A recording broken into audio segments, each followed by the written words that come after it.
오늘, 네, 오늘도 우리 첫 시작 말씀으로 시작하시는 모든 분들에게 하나님의 은총이 함께 하시기를 기도드리면서요. 오늘 민수기 9장 들어갑니다. 오늘 이 9장에서 우리 그 6월절에 대해서 나오고 있는 모습입니다. 자, 이 6월절은 참 아무리 이야기를 많이 해도 부족하지 않고 정말 해도 끝이 없는 이 내용과 사건이 사실은 6월절입니다. 그래서 이 공식적인 그 6월절은 첫 6월절은 이스라엘 백성들이 애굽에서 노예 생활할 때에 그 10재앙 중에 마지막 재앙이 장자들의 죽음이 있게 되는 재앙이었죠. 그때 이 장자들이 죽지 않기 위해서는 어린 양을 잡아서 그 피를 문에다가 바르고 그 피를 바른 집 안에 있을 때에 그 집은 장자와 짐승들도 첫 새끼가 다 죽지 않고 그 집이 다 보호를 받게 되는 이러한 일이 있었습니다. 그래서 그 이후로 이스라엘 백성들이 애굽에서 완전히 해방되는 탈출할 수 있는 이러한 일이 있게 되었습니다. 그래서 그 이후로 다른 재앙과는 다르게 이 10번째 재앙을 우리가 6월절 사건이다 이렇게 이야기를 하고 있죠. 그런데 그 6월절, 1006월절에 대한 그 사건에 대한 소식, 그 묘사는 출애굽기 12장에 나와 있습니다. 네, 그 12장에서 이 자세한 설명을 해주셨고, 이제 이스라엘 백성들이 그 첫 번째 6월절은 애굽에서 지키고 광야에까지 지금 여기 온 거죠. 홍해를 건너서 광야에 있습니다. 그런데 오늘 여기 보면은 애굽 땅에서 나온 다음에 정월에 여호와께서 시내 광야에서 모세에게 일러 가라사대 이스라엘 자손으로 6월절을 그 정기에 지키게 하라. 그 정기 곧 이달 14일 해질 때에 너희는 그것을 지키되 이렇게 말씀을 하십니다. 그러니까 광야에 와서 이제 출애굽한 지는 두 번째 해가 되는 이러한 상황이겠죠. 이제 여기 앞장에서 우리가 이제 여러 가지를 살펴보았는데 지금 이 민수기의 이 사건들은요, 시간 순으로 기록되는 것은 아니다. 요거를 또 생각을 하셔야 됩니다. 그래서 보면은 이 앞부분에서 성막이나 이게 번제단 이런 모든 거 봉헌식 다 했습니다. 그 다음에 그 사람들도 각 지파별로 대표들 다 해서 그 제물 바치면서 봉헌식을 다 했고 이제 그 성막에서 공사할 제사장들과 또 그 레위인들이 어떻게 해야 될지 모든 규례들을 다 말씀을 하셨죠.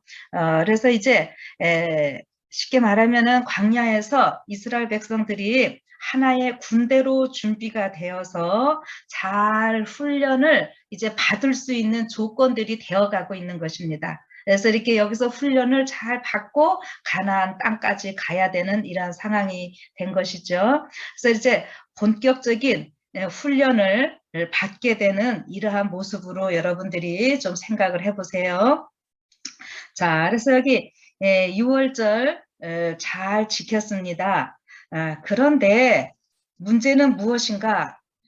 여기 사람들이 다 6월절을 지키고 났는데 이 6절에 보면은 때에 사람의 시체로 인하여 부정케 되어서 6월절을 지킬 수 없는 사람들이 있었어요. 여러분 이 6월절을 지키지 못하면은 출애굽기 12장에도 나오고 이제 여기 또 13절에도 얘기하지만은 6월절을 지키지 않는 자는 그 이스라엘 진중에서 끊쳐지리라 이렇게 이야기를 합니다. 이 끊쳐진다고 하는 것은 제가 지난번에도 말씀을 드린 것 같은데 아주 굉장히 무서운 어떤 저주라고 할까요?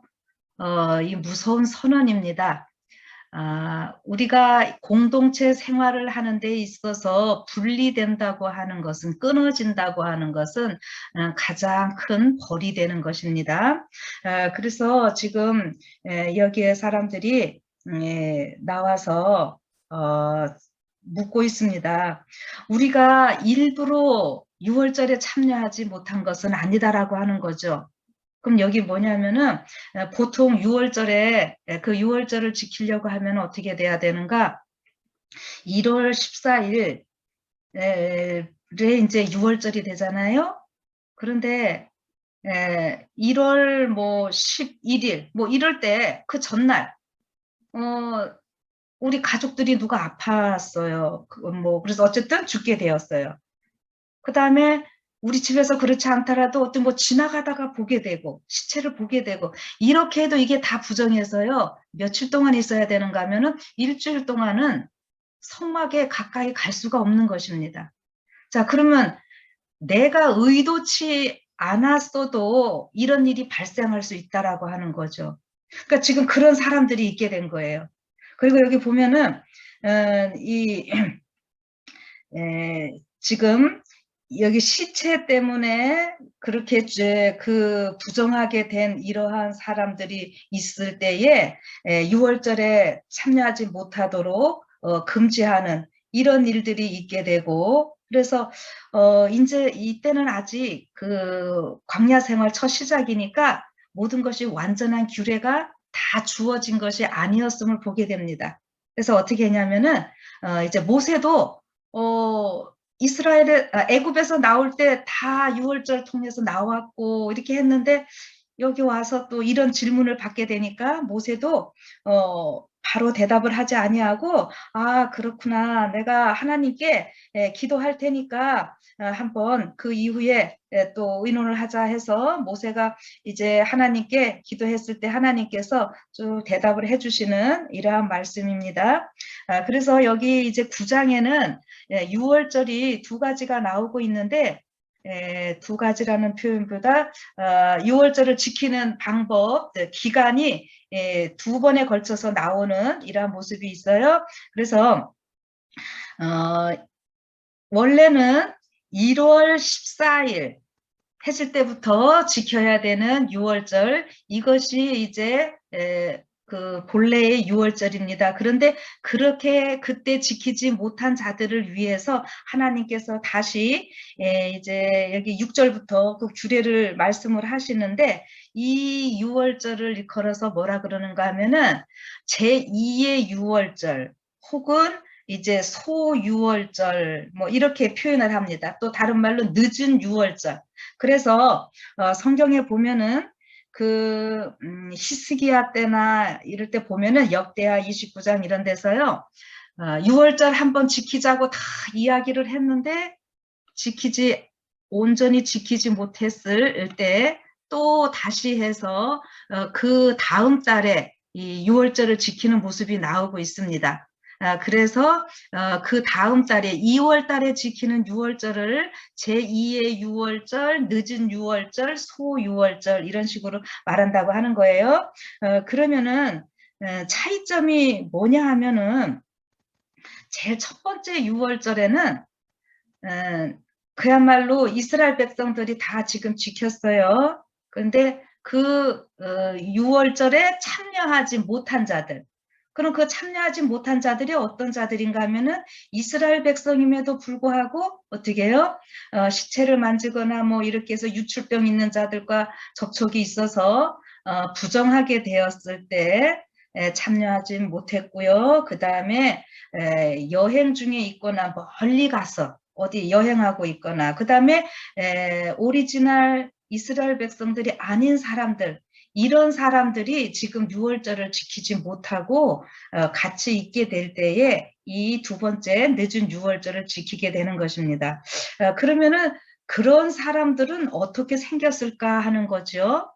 자, 그러면은 우리 출애굽기 읽다 보면은 이스라엘 백성들이고 17장에 아말렉과의 전쟁이 있는 이런 모습을 보게 됩니다. 자, 그러면은 이들이 전쟁을 하고 또 광야 이런 데서 있게 될 때에 이스라엘 백성들의 이렇게 탈출하는 이러한 소식을 듣고 소문을 듣고 그 같이 합류하는 이러한 사람들도 있었겠지요. 예. 그래서 그 죽음으로 인해서 사체와 접촉함으로 인해서 부정하게 된 사람들이나 아직 할례받지 못한 그 타국인들, 이 거류민들이라고 이렇게도 나오고 하는데 그런 사람들이 있을 수 있었다라고 하는 거지요. 그리고 이 6월절은 어디 가서 또 분명히 지켜야 되는가 하면은 한 번 지켜서 끝나는 것이 아니라 이 가나안 땅에 들어가서 또 계속 지켜야 할 거예요. 영원한 규례라 그랬어요. 그러니까 지금 광야에서는 어떤 면에서 단체적으로 크게 뭐 그 사람들이 아무리 많다고 할지라도 그 광야를 벗어나지는 않는 범위일 거예요. 그러나 이제 가나안 땅 들어가면은 또 다 땅들이 이제 분배받아서 생활들을 할 테고 6월절에는 반드시 예루살렘 성전 중앙에 모여서 이거를 지켜야 할 텐데 그때는 그렇게 못할 일들이 많이 생기겠죠. 그래서 하나님께서 이 보면은 그 광야에 있을 때뿐만이 아니라 그 후손들, 앞으로 있을 모든 사람들을 위해서 이 규례를 주신다고 이렇게 말씀을 하십니다. 그래서 여기 그 6월절을 지키는 것을 말씀을 하셨는데 결국 첫 번째 6월절이나 늦은 6월절이나 이 지키는 방법은 똑같습니다. 자, 그러면은 조금 다른 점이 무엇이냐 하면은 그야말로 1월 달에는 먼저 이렇게 지낸 것이고 모든 사람들이 거의가 이렇게 6월절을 지킨 것이고 늦은 6월절에는 그런 특별한 사정들이 있을 때에 못 지킨 사람들이 지키는 것이거든요.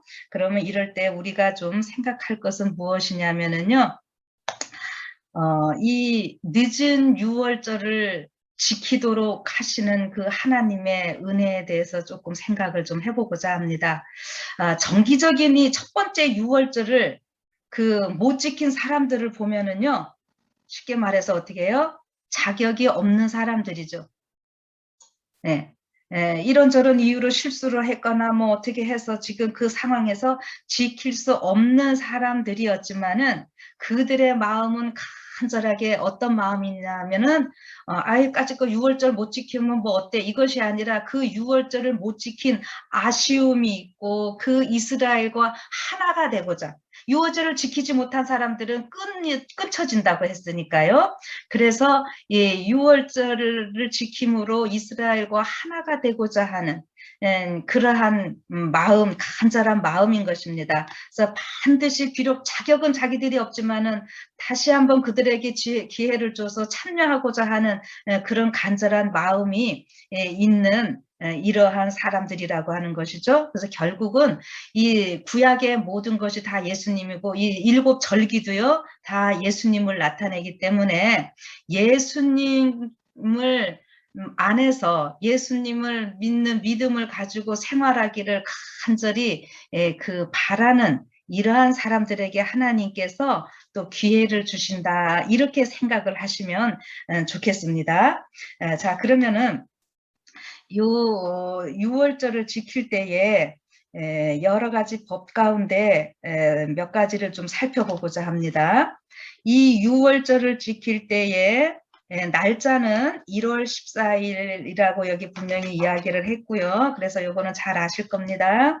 그런데 이 6월절이 이스라엘 백성들에게 있어서는 개인적으로 그들이 새로운 생명을 얻게 되는 그러한 날이죠. 구원을 얻게 되고 애굽에서 해방이 얻게 되고 이렇게 되는 귀한 날입니다.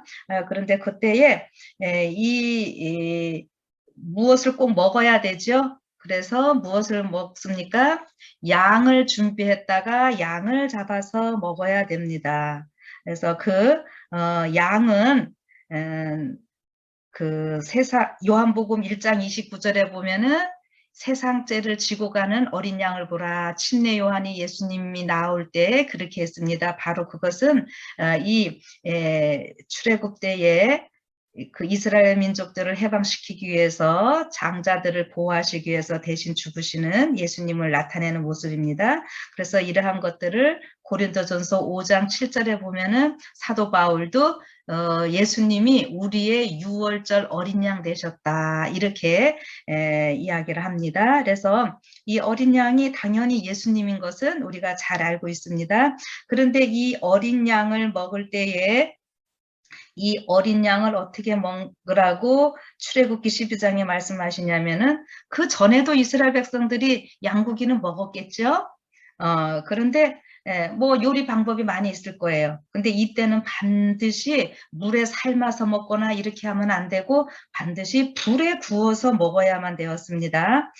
그리고 불에 구워서 먹는다는 것은 어떤 모습이냐 하면은 이 6월절에 참여하지 않으면 끊쳐진다 그랬죠. 이 끊쳐진다라고 하는 것이 결국 이스라엘 백성들 공동체에서 끊어짐을 말하면서 이것이 이제 그 광의의 의미로 이제 우리 영적으로 이 모든 그 의미가 들어가야 되니까 이 어린 양은 예수님이에요. 그러면은 예수님이 우리 대신에 십자가에 죽으시죠. 근데 그 죽으심의 그 죽음은 어떤 죽음인가 하면은 우리가 둘째 사망, 하나님과 우리 인간이 완전히 분리될 수밖에 없는 그 둘째 사망을 예수님이 우리 대신 죽으신다고 하는 거예요. 여기서 이 끊쳐진다라고 하는 것이 그런 의미입니다. 그래서 예수님을 믿지 않는 자들은 둘째 사망을 다 당할 것이잖아요. 그런데 그 둘째 사망이 뭘로 당합니까? 불로 멸망하게 되는 거잖아요.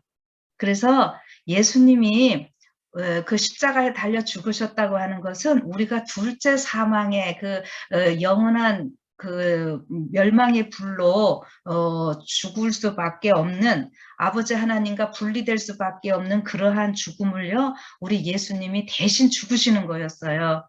그래서 엘리 엘리 라마 사박다니 이 말씀 잘 아시죠? 나의 하나님 나의 하나님 어찌하여 나를 버리시나이까. 이것은 바로 이 예수님이 우리 인간의 죄 때문에 아버지 하나님과 분리되는 그 경험을 하시는 그 죽음을 나타내는 것입니다. 그래서 이 어린 양을 잡을 때는 반드시 불에 구워 먹어라 이렇게 말씀을 하시는 거예요. 그래서 불에다 굽는다는 그 의미를 꼭 기억을 하시고요. 그 다음에 무교병하고 또 같이 먹어야 됩니다. 근데 이 무교병이라고 하는 것은 뭐냐 하면은 그 보통 때 우리가 빵을 만들면은 그 효소를 넣잖아요. 이스트. 그런데 그것을 넣지 않는 거예요. 그래서 이스트 없이 효소 없이 하는 것을 무교병이라고 그럽니다. 그래서 이 무교병을 반드시 먹어야 되는데 이 무교병은 우리 고린도전서 5장 6절 8절 보면은 또 죄 없으신 무죄하신 예수님의 삶을 나타내는 겁니다. 그래서 어린 양 자체가 우리 예수님이시고 무교병 자체도 우리 예수님을 나타내는 거예요. 그래서 예수님이 흠없고 점없는 어린 양 죄 없으신 분이신데 우리 때문에 죄 있는 우리 때문에 죽으시는 것을 상징하는 겁니다. 그런데 여기에서 또 이스라엘 백성들이 같이 먹어야 될 것이 또 하나가 있어요. 쓴나물을 먹습니다. 자, 이 쓴나물은 무엇을 나타내는가? 이스라엘 백성들이 애굽에서 종살이 할 때 굉장히 힘들었죠. 뭐 때문에 그랬어요? 노예니까.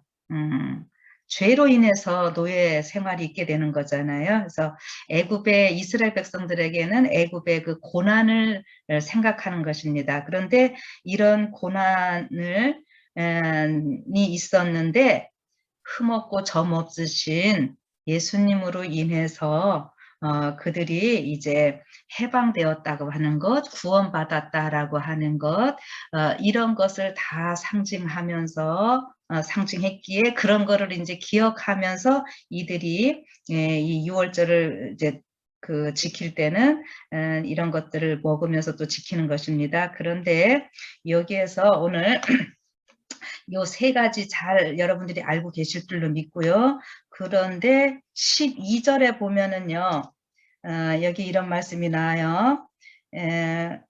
자, 아침 고기를 양을 다 이렇게 잡아서 먹고 쓴나물과 무교병과 같이 먹고요. 11절 보면은 2월 14일 해질 때에 그것을 지켜서 어린 양의 무교병과 쓴나물을 아울러 먹을 것이요. 아침까지 그것을 조금도 남겨두지 말며 그 뼈를 하나도 꺾지 말아서 6월절 모든 율례대로 지킬 것이니라 이렇게 납니다.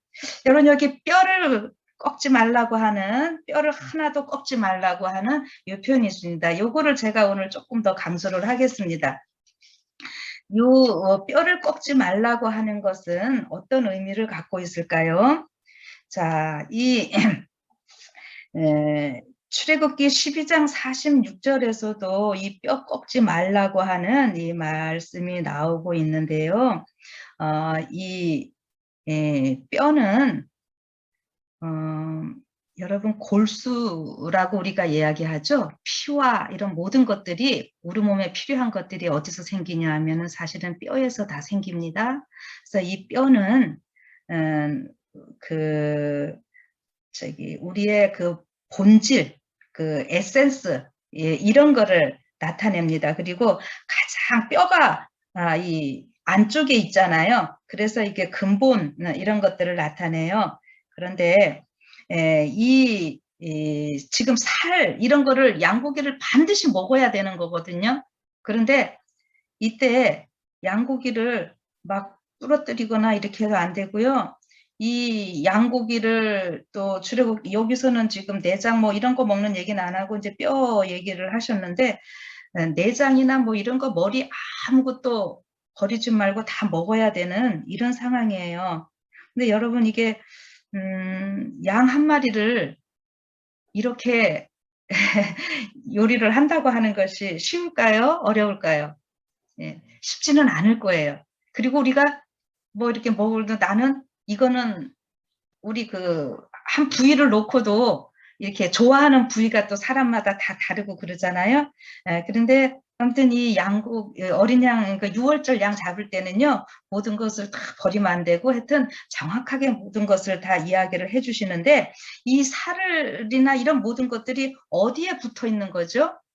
뼈에 붙어 있는 거죠. 자, 그러면 결국 뭐냐 하면은, 이 예수님이 이 6월절 절기 자체가 예수님이시고 이 6월절에 뭐 행해지는 모든 예식, 제물 이런 모든 것들 자체가 다 예수님이신데요. 이 뼈를 꺾지 말라고 하는 것은 만약에 지금 6월절을 지키지 않으면은 끊쳐진다 그랬잖아요. 이게 분리된다 소리예요. 그러면은 이 뼈가 부러지거나 이렇게 하지 않도록 하는 것은 뭐냐면은요. 뼈로 인해서 모든 것이 붙을 수 있죠. 하나가 될 수 있죠.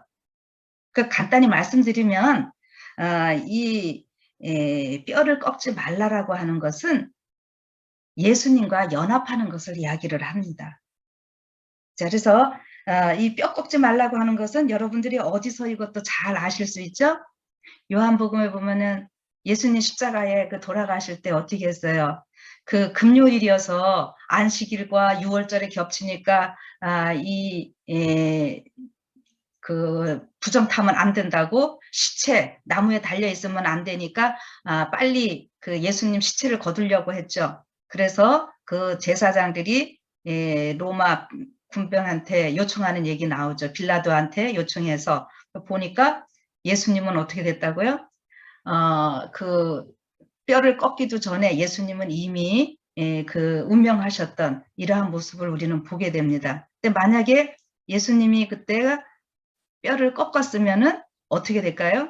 보통 그 십자가에 달렸을 때 뼈를 꺾는다고 하는 것은 다리를 다 부서뜨리는 거예요. 그래서 이렇게 매달려 있는 상황에서 다리를 그냥 꺾는 참 얼마나 잔인하게 했겠습니까? 그렇게 하면은 이게 분리가 되는 거죠. 그러면서 뭐 아프면 더 가중되고 더 이렇게 물과 피 모든 것들이 다 쏟아지니까 빨리 죽게 된다고 하는 거죠. 그래서 그 예수님 외에 양 옆에 있던 그 제수들은 그 다리를 꺾어서 그날 바로 이제 그 죽게 했던 이러한 일들이 있게 되죠.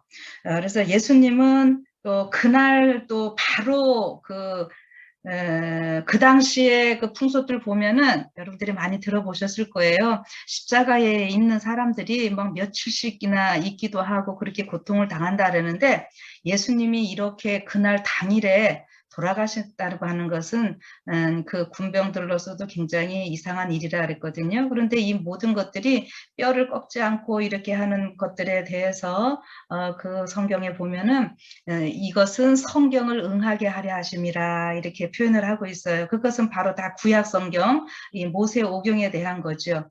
그리고 그 예수님이 십자가에서 달리셨다가 그날 돌아가셔야 하는 이유는 신명기 21장 23절에 보면은 나무에 달린 자는 저주를 받은 자여서 또 해를 넘기면은 안 되는 그러한 규정이 있게 돼요. 앞으로 이제 신명기 우리 과정 공부에서 또 공부들 하시겠지만 그래서 나무에 달린 자는 저주받은 자예요. 그것을 이제 예수님이 다 성취를 시키시는 거죠. 그래서 예수님은 저주받은 자로서 우리의 죄 때문에 예수님이 대신 저주를 받으시는 겁니다. 죄를 알지도 못하셨던 분을 죄 자체가 되게 하시고 저주받은 자로서 우리의 모든 것들을 대신해서 이제 예수님이 죽으시는 이러한 모습이거든요. 그래서 이제 이스라엘 백성들이 정기 유월절이 있고 늦은 유월절이 있어서 유월절을 지키지 못함으로 인하여 이스라엘 백성과 끊쳐지는 일은 없도록 했다라고 하는 것입니다. 그래서 그들이 이제 온전한 이스라엘 백성들로서 살아갈 수 있도록 이렇게 하시는 모습인데 여기서 이제 이렇게 정기 유월절이나 늦은 유월절 이런 유월절을 다 지킨 이러한 사람들이 이제 어떻게 해야 되는가 하면은 여기 이제 14절까지 이 규례가 나오고 그 다음에 15절부터는 어떤 말씀이 나오냐면 구름 기둥 불 기둥 이야기가 나오고 있네요.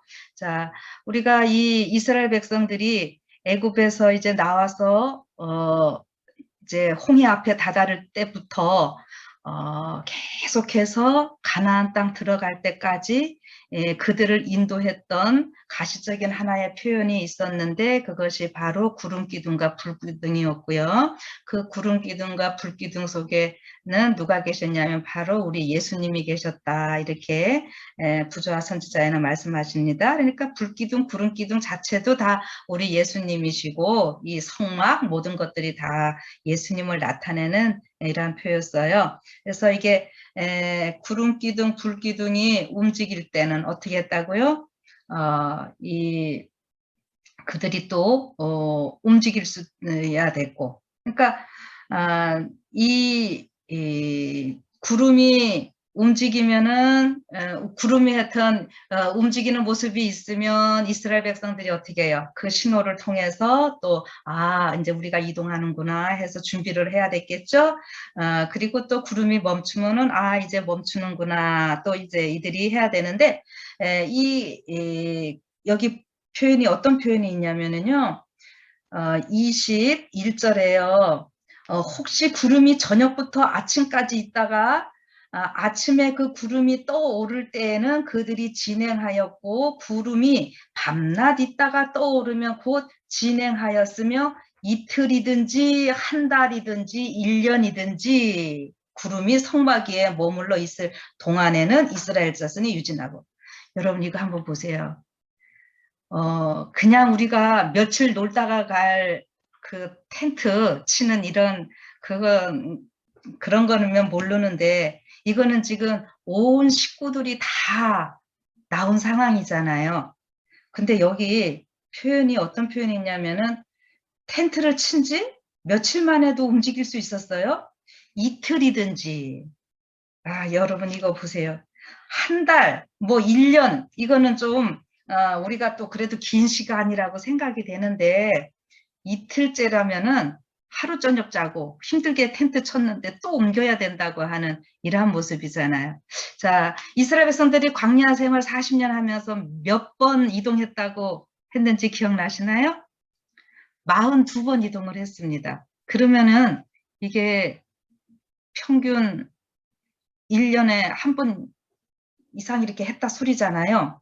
자, 그런데 어떤 때는 여기 뭐 이게 딱 이틀을 얘기를 하는 건지 아니면 아주 그 단시간을 얘기하는지는 잘 모르겠지만 어쨌든 이렇게 지금 구름 기둥이 움직이는 모습을 보면서 이스라엘 백성들이 이렇게 했다고 하는 거죠. 그래서 결국은 맨 마지막은 보면은 이 구름 기둥이 움직이는 대로 23절에 보면은 곧 그들이 여호와의 명을 쫓아 진을 치며 여호와의 명을 쫓아 진행하고 또 모세로 전하신 여호와의 명을 따라 여호와의 직임을 지켰더라. 아멘. 이렇게 끝냈습니다. 자, 그러면은 이게 지금 뭐 하는 모습이에요? 이 진이라고 하는 것은요, 이게 사실 군대 용어라고 제가 얘기를 했고, 민수기 제일 첫 번에 시작할 때, 남자들 계수할 때, 싸움에 나갈 만한 자들. 자, 그래서 이스라엘 백성들이 군대로 훈련되는 모습이라 또 제가 이런 표현도 썼잖아요.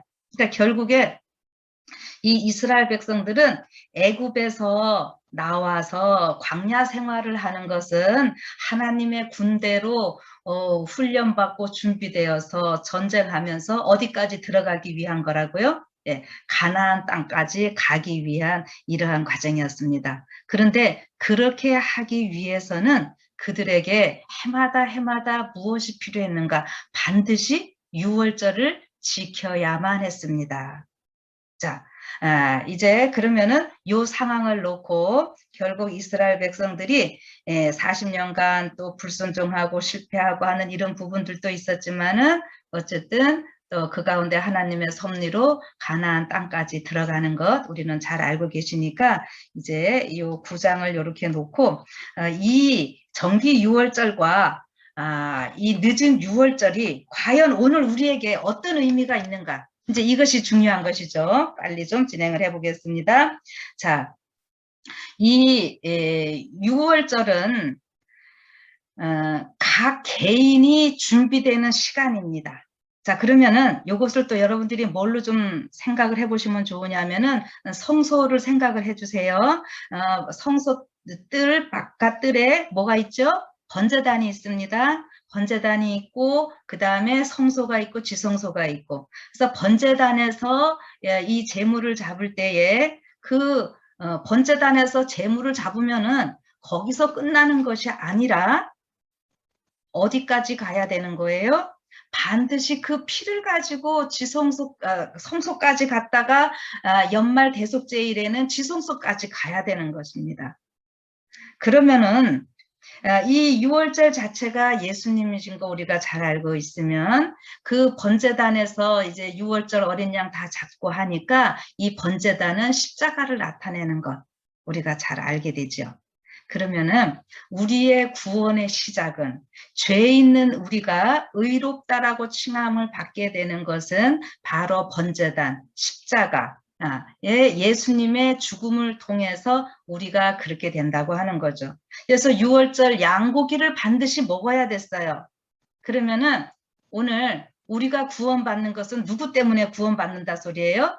예수님으로 인해서 구원받는다라고 하는 것입니다. 예수님이 이 어린 양이 어떻게 죽었다고요? 어떻게 고기를 해서 먹었다고요? 반드시 통째로 구워서 먹어야 됐다고 하는 거예요. 자, 그거는 바로 예수님이 우리 죄를 대신해서 그 둘째 사망까지 다 당하셨기 때문에 우리는 이제 그 죄를 둘째 사망의 재앙, 그 벌을 당하지 않고 우리는 구원받은 자들입니다.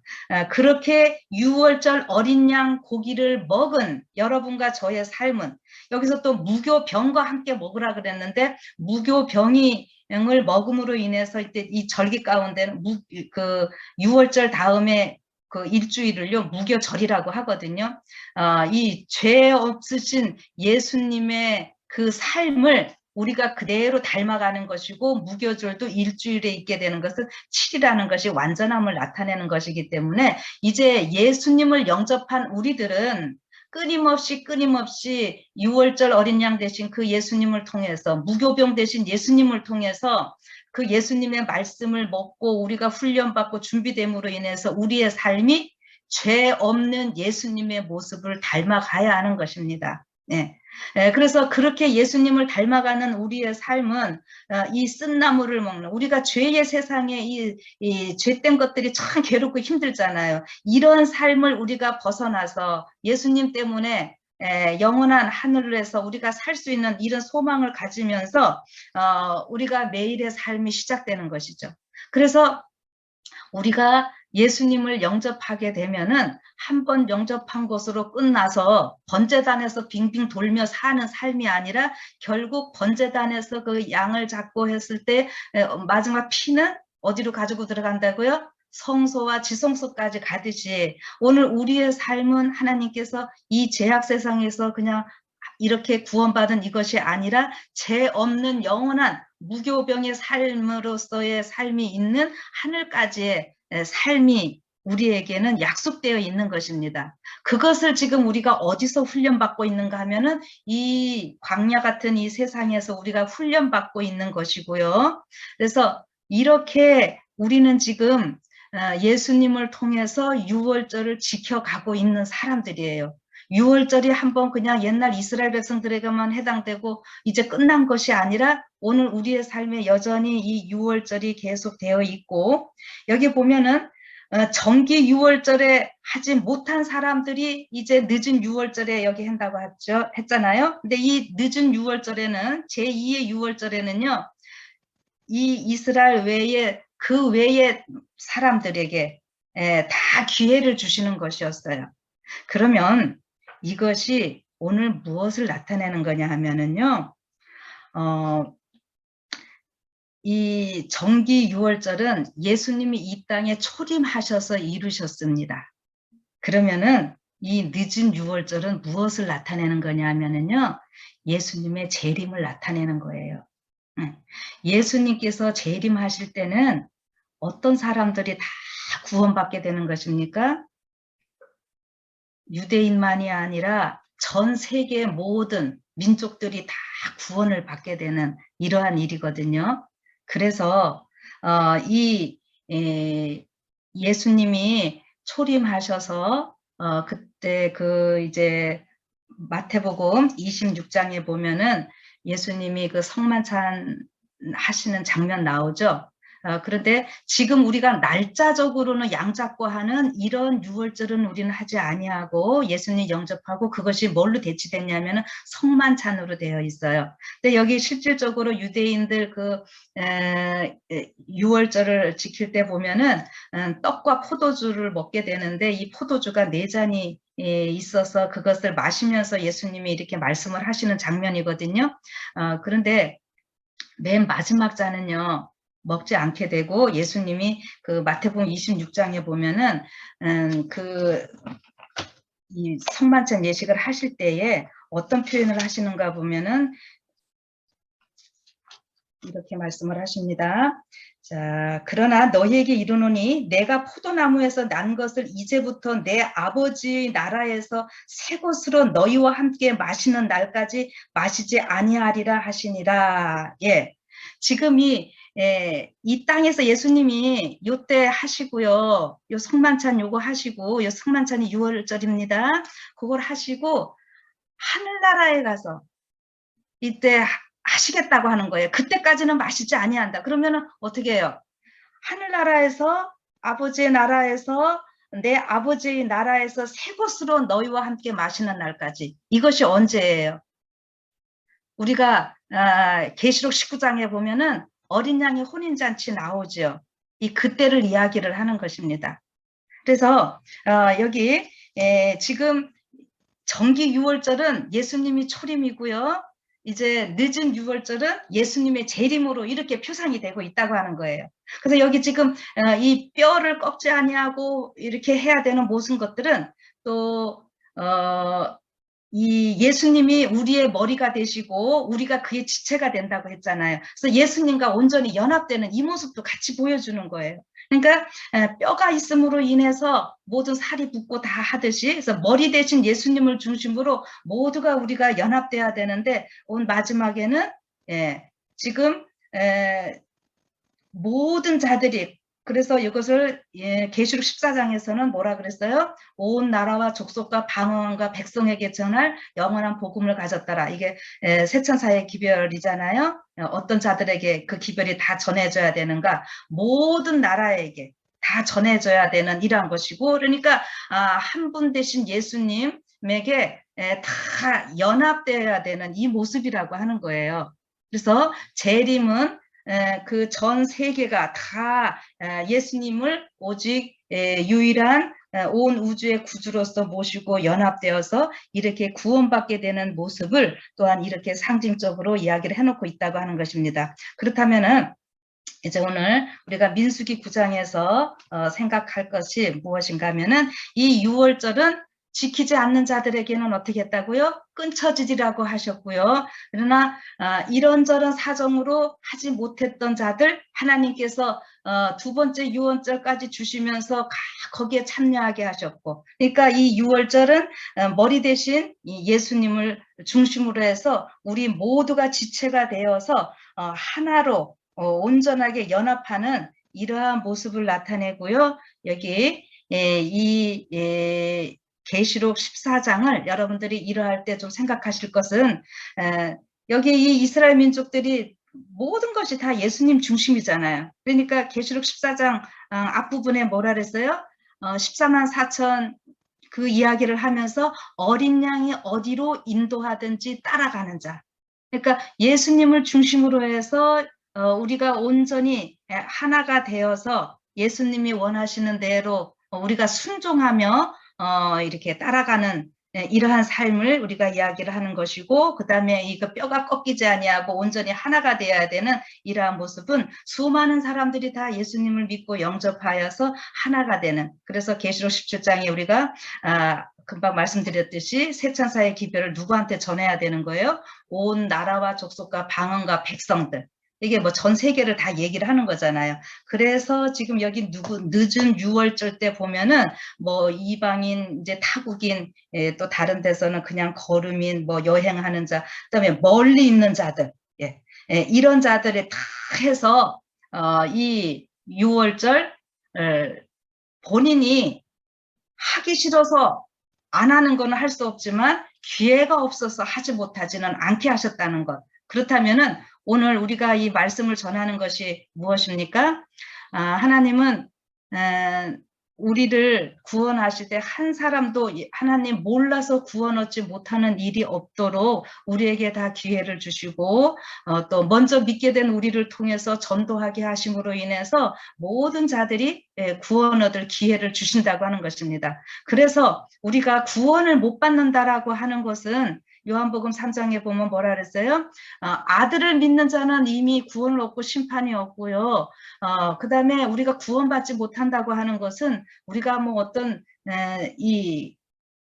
크리미널, 어떤 누구 뭐 도둑질을 하거나 무슨 살인 이런 것이 아니라 하나님의 아들 예수님을 영접하지 않은, 믿지 않는 그 죄로 인해서 우리가 이 구원에서 끊쳐지는 이러한 모습을 이제 성경은 말씀을 하고 계시는 이러한 모습과 더불어 이 유월절이 얼마나 중요하냐면은 우리의 신앙의 기초가 십자가죠. 그래서 십자가에 달리신 예수님을 통해서 우리가 구원받고 의롭다 하심을 얻고 그 의를 통해서 우리는 어디까지 가는 거예요? 영화의 단계까지 가는 것이고, 그래서 우리 그러한 모습에 대해서는 시대의 소망과 대쟁투 끝부분에 잘 나와 있는데, 우리가 하늘에서 그 예수님과 우리가 같이 사는 이런 모습들을 얘기하면서 이 땅에서 예수님이 그렇게 고난 당하시면서 십자가에 달리셨지만 죄의 흔적들이 다 사라지는데 딱 하나 사라지지 않는 것이 있습니다. 예수님의 손바닥, 그 십자가에 못 박힌 그 자국은 죄의 흔적이긴 하지만 그것이 가장 아름답고 귀한 기념물이 되어서 우리 영원히 그것이 있겠다고 말씀을 하십니다. 그래서 십자가로 시작해서 십자가로 끝나는 우리의 구원이 그렇게 끝나는 모습이고요. 결국 우리가 또 다른 표현으로는요, 유월절로 시작해서 유월절로 끝납니다. 아까 예수님이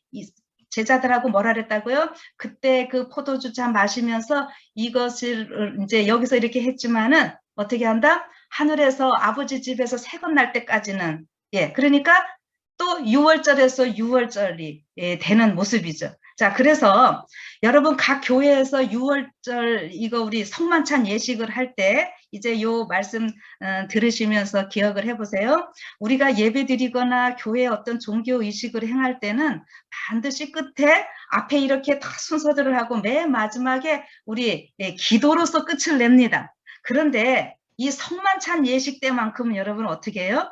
기도로 끝내지 않습니다. 왜냐하면은 그 마태복음 아까 26장 제가 말씀해 드렸죠. 이제 조금 한 절 더 읽어 드릴게요. 26장 그 30절에 이렇게 나오고 있습니다. 39절 다시 읽을게요. 그러나 너희가 이르노니 내가 포도나무에서 난 것을 이제부터 내 아버지의 나라에서 새 것으로 너희와 함께 마시는 날까지 마시지 아니하리라 하시니라. 이렇게 하고요. 이에 저희가 찬미하고 감람산으로 나아가니라. 아멘. 여러분 이게 뭐냐면 지금 요 앞에 28절까지 쭉 보면은 이 지금 성만찬 예식도 하시면서 지금 예수님이 뭐 하실 거를 보여주시는 거예요. 이제 몇 시간 아니면은 예수님이 또 붙잡히셔갖고 온갖 고통 다 당하시고 우리를 위해서 죽으실 것이잖아요. 그런데 어떻게 해요? 여기 보면은 이에 저희가 찬미하고 감람산으로 나아가니라. 이게 왜 이렇게 됐을까요? 예수님이 곧 죽으실 것인데. 이거요, 굉장히 이렇게 예언적인 모습입니다. 결국 예수님의 그러한 그 고난과 죽으심으로 인해서 어떻게 되는 거예요? 우리의 모든 죄가 용서받고 우리가 구원받게 됨으로 인해서 계시록 19장 되게 어린 양의 혼인잔치 할렐루야 노래하잖아요. 그래서 이제 지금 요 장면이 있게 되는 겁니다. 그래서 성만찬 예식할 때에 우리가 맨 마지막엔 어떻게 해요? 목사님 축도로 끝나는 것이 아니라 이제 다 잔 걷고 나서 어떻게 해요? 찬미하면서 우리가 끝을 내는 거죠. 이게 뭐예요? 지금 여러분과 저의 삶이 유월절을 계속 지키면서 예수님을 매일매일 모시고서는 사는 이러한 삶에서 우리가 완전히 죄 없는 그러한 삶이 어디에서 이루어지는 거예요? 하늘에서 이루어지는 것이고 그래서 계시록 19장 어린 양의 혼인잔치가 있게 되는 그때까지 가야지 그게 클라이막스거든요. 그날을 바라보면서 가는 삶이기 때문에 그렇게 되는 것입니다. 그래서 여러분들이 이렇게 좀 연결을 하시면서 오늘 우리는 이 영적인 대쟁투에 군대로 소집되었고 부름 받아서 지금 훈련받는 이 과정에 있는 것이고 우리는 이제 그 두 번째 유월절을 지킬 그 날이 멀지 않았다는 것 이렇게 또 생각을 해보시면서 오늘 내가 먼저 이 유월절을 그 은혜 가운데 거하는 사람이 되었다는 것 감사하시고요. 또 나와 함께 더 많은 사람들이 그 유월절에 같이 참여하여서 연합해서 우리 하나님께 영광 돌리는 이러한 삶으로 살아가시는 여러분과 제가 되기를 바라면서 오늘 말씀 마치도록 하겠습니다. 기도하겠습니다. 하늘에 계신 하나님 아버지, 옛날 이스라엘 백성들 이렇게 광야에서 그들을 훈련시켜 주시고, 그래서 그들이 애굽 생활에서 죄의 습관들을 다 버리게 하시고 하늘 백성으로 삼으셔서 가나안 땅까지 인도하셨음을 인하여 감사드립니다. 그렇다면은 그 이스라엘 백성들의 삶은 오늘 또 우리에게 또 적용이 되어집니다. 오늘 이 죄의 세상, 우리가 이 광야에서 우리는 오직 하나님만 바라보면서 불기둥, 구름기둥으로 인도하시는 하나님의 그 모습만 바라보면서 살아가야 될 사람들임을 인하여 감사드립니다. 우리가 눈을 들어 하늘을 보지 않고 우리가 땅을 바라볼 때 이 세상에 많은 유혹거리가 있고 많이 봐야 할 것들, 많이 들어야 할 것들, 시끄러운 것들 많이 있지만은 우리는 계시록 14장 14만 4천 하나님께 계수된 군대로서 어린 양이 어디로 따라가는 자들로서의 삶만 있기를 원합니다. 한순간도 우리가 고개를 땅으로 늘어뜨리지 않게 하시고, 또 혹 우리가 연약하여 실망하여 우리의 고개가 땅으로 떨어졌다 할지라도 또 다시 한번 계속 기회를 주시는 그 하나님의 은혜를 생각하면서 우리의 머리를 들게 하시는 하나님의 그 은총을 기억하면서 낭망하지 말고 눈을 들어 하늘을 바라보면서 우리의 삶이 희망이 있게 하시고 소망이 가득 차게 하여 주시옵소서. 그래서 우리가 계시록 19장 하나님의 그 나라에서 할렐루야 그 찬양하는 그날이 이르기까지 전진하는 삶만이 있게 하여 주시옵시고, 그래서 우리로 인해서 또 많은 사람들이 같이 이 6월절 어린 양 되신 예수님 바라보면서 그날을 사모하는 많은 자들이 우리 주변에 있게 하여 주시옵소서. 우리의 첫 시작을 있게 하시고 새 생명을 주신 하나님, 오늘 한날의 모든 것 하나님께 의탁드리오며 예수님 이름으로 간절히 기도드리옵나이다. 아멘.